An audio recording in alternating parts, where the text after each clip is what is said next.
Yeah, would love that. So I don't know how long. Yeah, if you have a few minutes, we would appreciate your time. Thank you. Okay. Well, Trump just posted that there's a few great trade deals in the hopper. Can you give us any glimpse at what trade deals might be coming next beyond Ukraine? There are about 24 right now. And the question of what the priority is, I think, is up to the president. And I think that Howard Lutnick and Jameson Greer have suggested that they might be moving towards getting a good deal in Asia. And there are a number of candidates for that. And that way we're kind of getting trade deals all around the world. And I think they like the look of that. But the president in the end will decide, and he's got lots to choose from, to what the next deal is.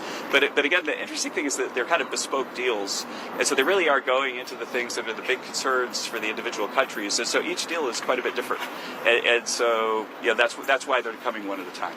Do you anticipate, he said though that there's 3 negotiations right now that are close, trade negotiations.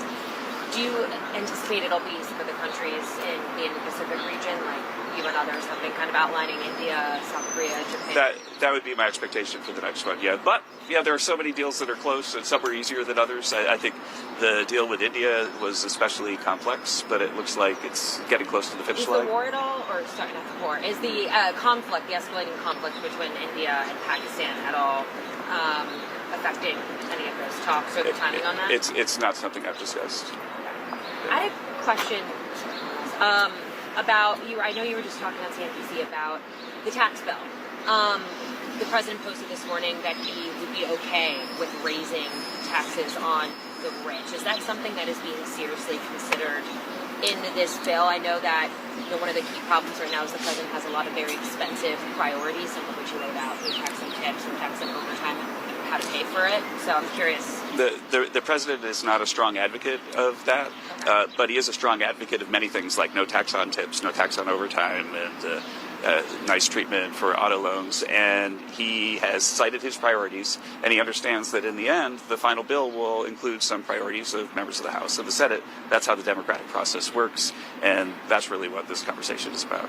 But how do you expect to pay for so many of the president's priorities that you laid out? Well, the budget rules in the House and the Senate are very clearly identified that include spending cuts and so on, and they don't include dynamic scores. And so in the fullness of time, with the spending cuts that we're achieving and the dynamic score of the tax bill, we're highly confident that we're going to reduce the deficit and make bond markets celebrate. And we're already seeing that with lower interest rates right now. And you think you'll be able to get all of those priorities in the bill? I think that the president's top priorities have been communicated, and I have not seen anyone suggest that they're not going to be in the bill. On China tomorrow, Trump said today 80% would be okay. It will come out tomorrow what happens as a negotiation. So you don't anticipate any drop in tariffs before those talks? I think that everything will happen while the talks are happening. Wow. Okay. Not before. Yeah. Okay. Thank you, guys. I don't want to get too wet. Yeah. Oh, did I do that to you? I know, right when I walked out. Can I ask you one last question? About, yeah. Okay, I'm sorry if I missed this and they already asked it, but about Trump's post this morning about reducing China's tariffs almost by half.